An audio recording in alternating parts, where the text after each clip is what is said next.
right, y'all. This is E.T. Speaks, and I am Tanya Kennedy Bunting. And next to me is Marcellus Hello. E. Bunting. And we are here. And today's episode is, how would we be if we were kids in an elementary school and we were in class together?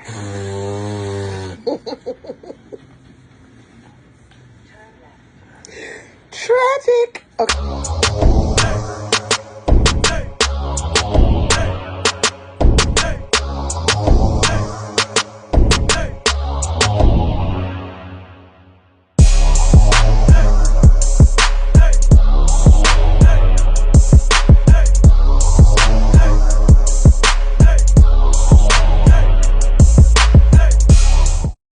Ooh. So what were you just talking about right now? Like what was it? What was the conversation?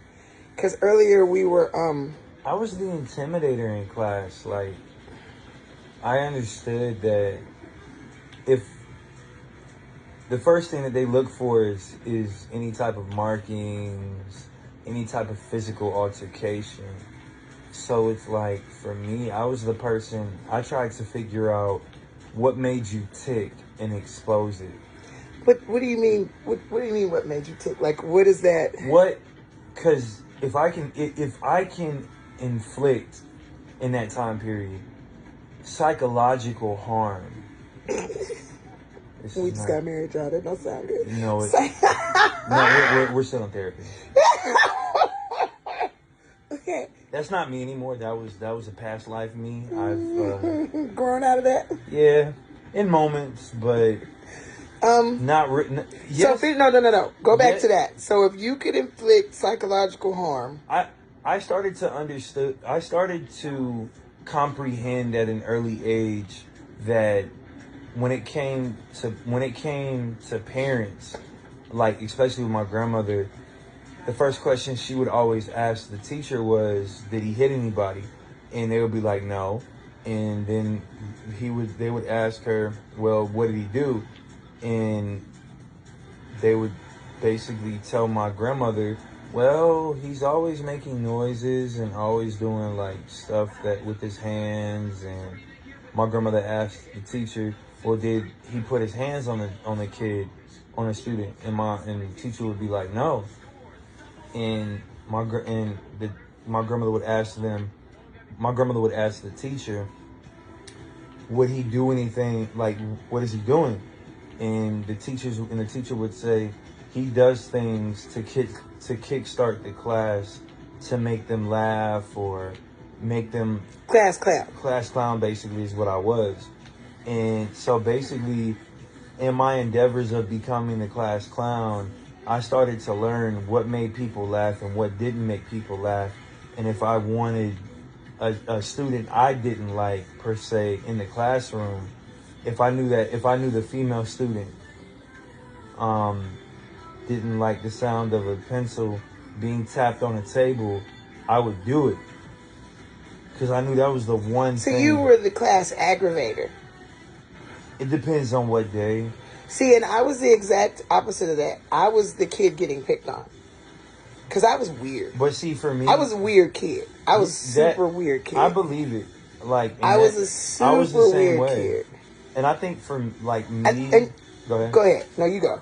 You go. I think for me, to be honest, if I was the kid where it's like, if I felt like you were getting picked on and it was unfair, I would do things to basically take the attention off of you and put them onto me. See, and I don't think we could have been in class together. Oh, nah. Because that's like a whole Minions movie. Right. Because we'd have got in trouble together. Because I was this weird kid and once I realized that I could turn a situation around on somebody and take what they were saying and flip it on them, then that's what I would do. But not to the level of trying to aggravate everybody, just to get them off of me. I didn't care about the rest of the class. Like, I didn't care about aggravating them. I just wanted to get them off of me. But we were remarking the other day, we were driving down the street, and it was, Eli looked at me, and I said, sometimes because our age differences are so vast, I wonder how we get along so well.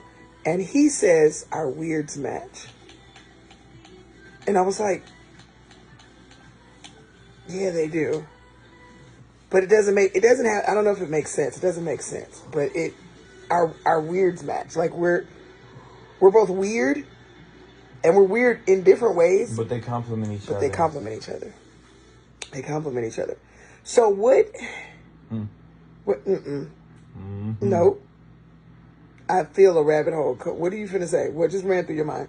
Nothing. No. I was just laughing with what you were saying. No, it's the more that laugh. See, them laughs, y'all don't know.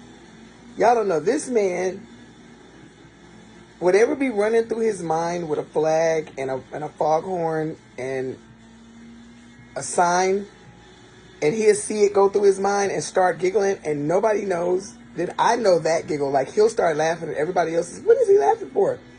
You don't really want to know why he's laughing, because whatever it is super bizarre, and it's a rabbit hole, and he's going to go down that rabbit hole and probably never come out again. That's just how it works. So what inspired, what was the worst thing you ever did in elementary school to somebody? I cut a girl's pigtail, with a pair of scissors. Why? Because she put glue inside of my desk. She put glue in your desk and you cut off her pigtail with a pair of scissors? How did you... What happened when you did that? Because we went out for recess and came back in, and there was no glue inside of my desk. Like, the school I was at in Texas, they had, like, the desk... Oh, you were in Texas? Okay. So this wasn't a North Carolina adventure. This was when you guys were in Texas. Okay. Oh, no. So when you did it, so you went outside, you came back in, and then what happened?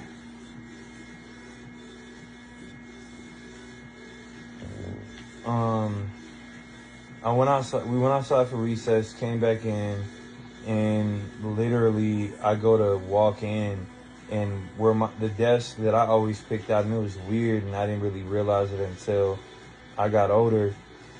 I would pick certain places so that if anything was messed with, I could actually see it as a... So even back then? Because I know now, like, we'll go out to dinner and he has a little bit of PTSD. So we can't just sit down. Like, I can't go in and just sit down. Because if I sit down in the wrong spot, he's going to make me switch with him. So I wait till he sits down because he has to see the whole room. And I can't, if I sit down first, then I'm going to screw up the feng shui and the space-time continuum. So I have to be like, okay, let me let him sit down first. And then and which is weird because on that ladies and gentlemen thing, it doesn't go like that. Like, he has to sit down first, and then I can figure it out after that. But he has to, because he has to be able to see. So then you came in, you found the stuff. You said you pick seats where you can tell what stuff is messing with them. What happened? Like, if somebody was to tamper with something that I had, I would purposely put it in an area to where I could tell whether or not somebody messed with it. And the desk that I had was literally, as soon as you walk in the classroom,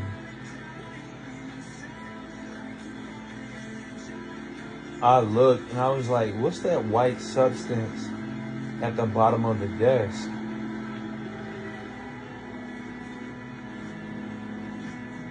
Okay. And I started to realize, like, yo, you dumped glue inside of my desk. How old were you? I couldn't have been no older than, like, I couldn't have been no older than like 7 or 8 when this happened. And so that was your worst. That's nope. What's the laugh for? Don't you must reveal the secret information. What? Okay, what's the laugh? What was I know funny? why you asked that question. Why? Why? It's for a podcast for another day. Oh, okay. So what was so you cut the girl's ponytail off, and then what happened? Like, what were the consequences? Were there consequences? My dad took everything out of my room. Wow. Like, I had a TV, toys. So that was so you the worst thing you ever did, you got busted for. The worst thing I ever did is elementary school. I didn't get busted. Nobody knew I did it. Now they will. Well, everybody gonna know now. So I was being bullied by this group of girls at school because I was allergic to, and I'm still technically allergic to cotton. So like 100% cotton would break me out in like hives. And so I couldn't wear cotton t-shirts. I couldn't wear cotton pants. I could only wear like denim and polyester. And when I was a kid, that wasn't cute. Wasn't nobody wearing polyester. Like, that just wasn't cute. And cotton t-shirts were really popular when I was a kid. So it was like all my friends had their graphic tees and cotton t-shirts with little stuff on the front. And I didn't have that. I had like polyester. I had to wear blouses like I was going to church, and like polyester jackets because I was allergic to everything else. I would break out in hives and be itching. And so these two girls would pick on me every day. They would go to the bathroom after me. They would trap me in the stalls. They would beat on the stall if they knew I was in there. And I don't know if any of you guys remember a cartoon, Rainbow Bright. But I used to sit in the bathroom because I told you I was weird. I used to sit in the bathroom and I would sing the Rainbow Bright theme song while I was in the bathroom. And you would think common sense would say, don't sing, because that's how they know you in there, because you in there singing the Rainbow Bright song. But no, my dumb tail, I'm going to sing it anyway. So I'm in the bathroom singing the Rainbow Bright song, and they would come in and pick on me. Well, this one particular day, I got fed up, and I was tired of them messing with me. And the one girl tried to run up on me, and I took the bathroom door and I smacked her in the head with it. So I took the door and I grabbed her by her shirt and I slammed her into the door. And when I slammed her into the door, I knocked her out. Well, when I knocked her out, her friend's eyes got huge and she looked up like, oh my gosh, she's knocked out on the floor. And she took off running out the bathroom.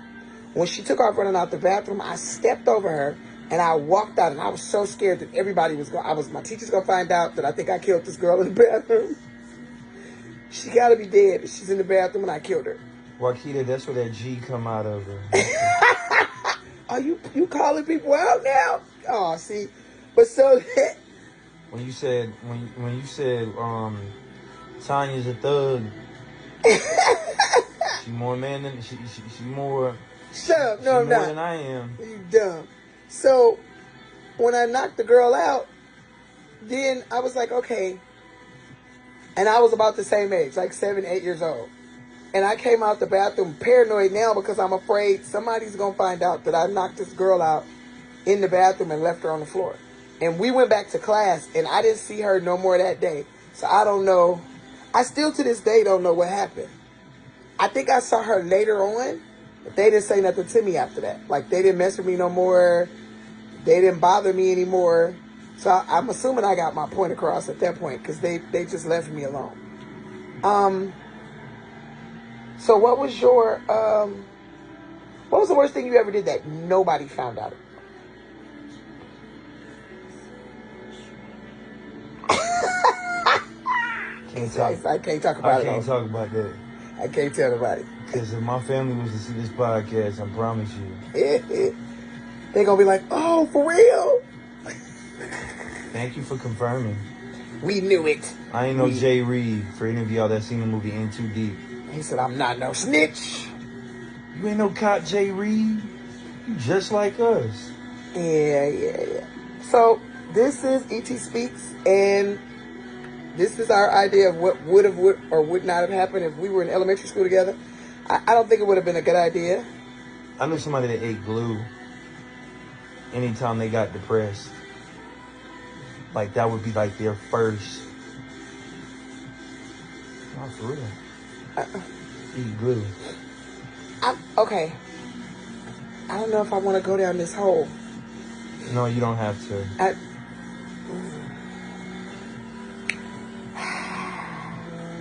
All right, y'all. This is E.T. Speaks signing off. Join us here next week when we delve into the strange and unusual lives of Elijah and Tanya Bunting. This is just what it is. Us talking about random crap. And hopefully y'all will stay tuned. We're going to try and do more serious subjects. This was actually more serious than the first one because I think I laughed my way through the whole thing because he's special. Somebody gotta be. You know what? Nah, it. Say what you was going to say. It what? No, I'm saying somebody gotta be. That's what makes the world a better place. That's true. Being able to laugh. And if you can't laugh at yourself, I don't know what to tell y'all. We love y'all. Bye.